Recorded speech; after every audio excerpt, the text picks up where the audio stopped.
अस्सलाम वालेकुम my YouTube family, कैसे हैं आप सब। आई होप आप सब ठीक होंगे। वेलकम आपका मेरे यूट्यूब चैनल पे। आज हम आपके साथ बहुत मज़ेदार किस्म की रेसिपी शेयर करेंगे।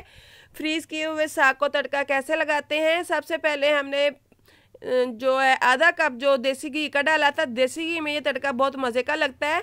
और छोटा सा प्याज लेके वो बारीक काट के डाल दिया है। थोड़ा सा मैंने ग्रीन भी डाल दिया था। इसको गोल्डन ब्राउन करते हैं। तो यहाँ पे आप देख सकते हैं हमारा साग है। एक साइड से हमने तड़का लगा लिया था, दूसरी साइड से मैंने कहा चले आपके साथ भी रेसिपी शेयर करती हूँ। इसको हमने पालक और बाथू डाल के सारा दिन पका पका के अच्छे से गला लिया था, फिर हमने फ्रीज कर लिया था।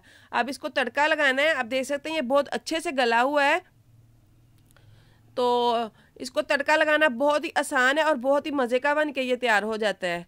तो यहाँ पे आप देखें प्याज गोल्डन ब्राउन हो गए हैं। ज़्यादा प्याज नहीं लेना, सिर्फ छोटा सा प्याज लेना है।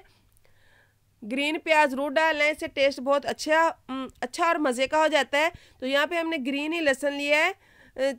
5 से 6 कलियाँ लेके ब्रीक काट के हमने उसको अच्छी से कूंडी डंडी में कूट लिया था।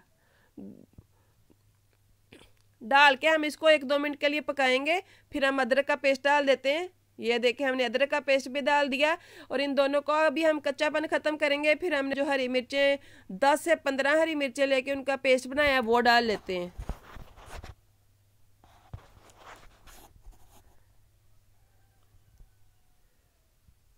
यही साग तड़का लगाने के लिए यही हमारे मसाले थे। इन मसालों से हमें साग का टेस्ट बनाना है।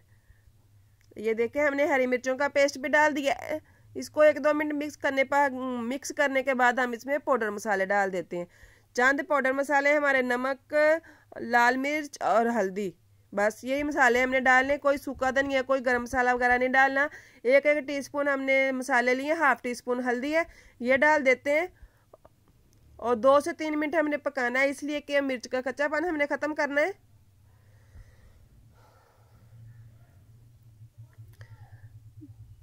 तो आप देख सकते हैं हमने 1 से 2 मिनट लगा के 2 से 3 मिनट यानी कि 2 से 3 मिनट लगा के हमने अच्छे से मसाले को भूना है। इसका कच्चापन भी ख़त्म कर दिया है। अब हम इसमें साग ऐड करेंगे। तो फ्रीज़ किया हुआ साग है, जमा हुआ है, इसलिए हमने उसको उठा के इसमें डाल देना और आंच बिल्कुल हल्की कर देनी है। ये देखें हमारा मसाला अच्छे से भुन गया, ऑयल भी अलग हो गया है, आप देख सकते हैं। तो अब हम इसमें साग ऐड करेंगे। जब ऑयल अलग हो जाए फिर हमने साग ऐड करना है। मसाला नीचे लगने लगे तो आप थोड़ा सा पानी भी लगा सकते हैं।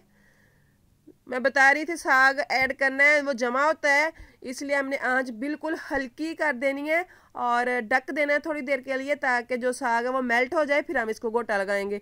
तो यहाँ पे हम इसमें जो एक्स्ट्रा पानी होगा साग में वो निकाल देंगे, वो ऐड नहीं करेंगे।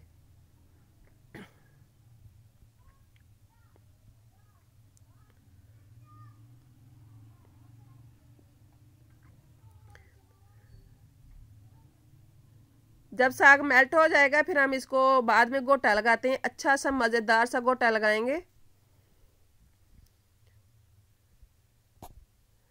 साग को जितना ज़्यादा गोटा लगा हो उतना मज़े का लगता है।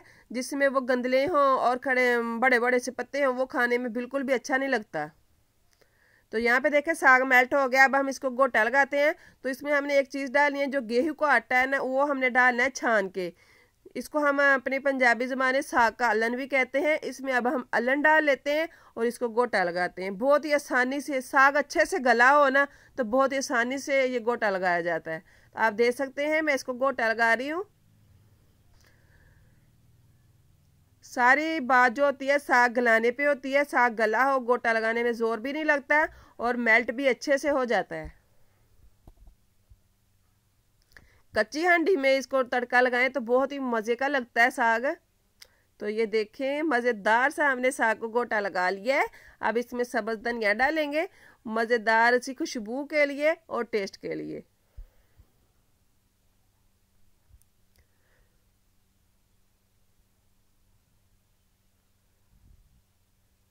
सब्ज़ धनिया डाल के भी हमने थोड़ी देर के लिए 1-2 मिनट के लिए पकाना है, ताकि जो सब्ज़ धनिया का टेस्ट वो भी इसमें आ जाए। तो तैयार है हमारा तड़का साग का, फ्रीज़ किए हुए साग का तड़का।